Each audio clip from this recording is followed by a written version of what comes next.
नमस्कार दोस्तों, मैं हूं डॉक्टर अमरीश खारी। आप देख रहे हैं डॉक्टर खारी। आज जिस होम्योपैथी दवाई के बारे में बात करेंगे वो है कमला। इस वीडियो में हम जानेंगे कि इसके क्या फायदे क्या नुकसान हैं, किन बीमारियों में और किन लक्षणों में इसे पेशेंट को दिया जाता है, लेने का सही तरीका क्या होता है। जानने के लिए वीडियो पूरा देखें। अगर आप हमारे चैनल पर नए हैं तो चैनल को सब्सक्राइब कर लें ताकि आने वाली हेल्थ रिलेटेड वीडियो से आप अपडेटेड रहें। इस दवाई को खास तौर पर हम टैप वॉर्म में देते हैं, यानी पेट के कीड़ों में देते हैं। अगर पेट में पेशेंट को कीड़े हो जाते हैं तब ये दवाई दी जाती है। इसके अलावा इसे कुछ स्किन डिसऑर्डर जैसे लेप्रोसी में देते हैं, या ये दवाई एज ए एपेटाइजर दी जाती है। भूख बढ़ाने के लिए पेशेंट को ये दवाई दी जाती है। इसके अलावा ये स्प्लीन के बढ़ने पर यानी स्प्लीन एनलार्जमेंट में पेशेंट को दी जाती है, ब्रोंकाइटिस में दी जाती है। आमतौर पर देखा जाता है कि छोटे बच्चों में पेट के कीड़े होते रहते हैं, जिसके कारण पेशेंट को इरिटेशन रहती है, भूख की समस्या कई बार देखने को मिलती है, या पेट दर्द की शिकायत होती है। तो ऐसे में ये दवाई बहुत इफ़ेक्टिव रहती है, पेट के कीड़ों को बाहर निकालती है। इसके अलावा इसे कुछ चर्म रोगों में, जैसे मैंने बताया था कि लेप्रोसी में दे सकते हैं, लेकिन ये दवाई इरप्शंस में भी बहुत इफ़ेक्टिव रहती है। अगर पेशेंट को, छोटे बच्चों में खास तौर पर, इरप्शंस हो गए हैं और पस फॉर्मेशन हो रही है, तो ये दवाई ऐसे केस में देने से इरप्शंस ठीक होते हैं।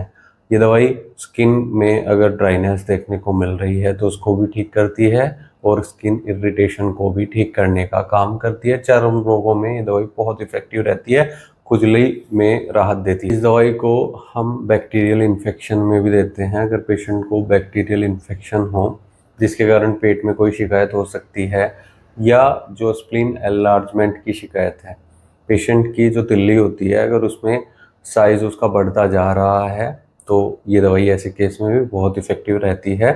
और इसे हम ब्रोंकाइटिस में देते हैं। ब्रोंकाइटिस में पेशेंट को छाती में बलगम जमा होने के साथ साथ पेशेंट को बार बार खांसी आती है और गले में इरिटेशन रहती है, तो ऐसे केस में सांस लेने में कई बार परेशानी पेशेंट को आ सकती है।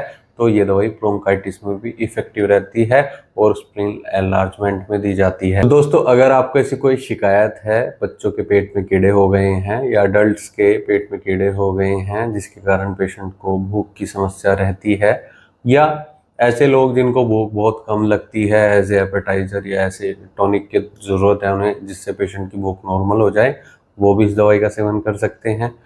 पेट के कीड़ों को बाहर निकालती है, ब्रोंकाइटिस जैसी बीमारी को ठीक करती है, चर्म रोगों में इफेक्टिव रहती है।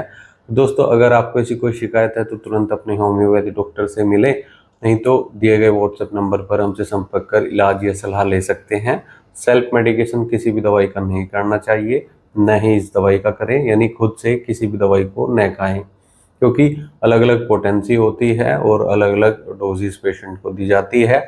डिपेंड करता है कि किस पेशेंट को कौन सी मेडिसिन सुटेबल रहेगी, ये केस टेकिंग करने के बाद ही पता लग पाता है, और उसको कौन सी पोटेंसी, क्या डोज सही रहेगी उसके लिए। तो इसलिए डॉक्टर से मिले। वीडियो देखने के लिए धन्यवाद। चैनल को सब्सक्राइब करें और कमेंट सेक्शन में ज़रूर बताएं कि हमारी वीडियोस आपको कैसी लगती हैं। Thank you.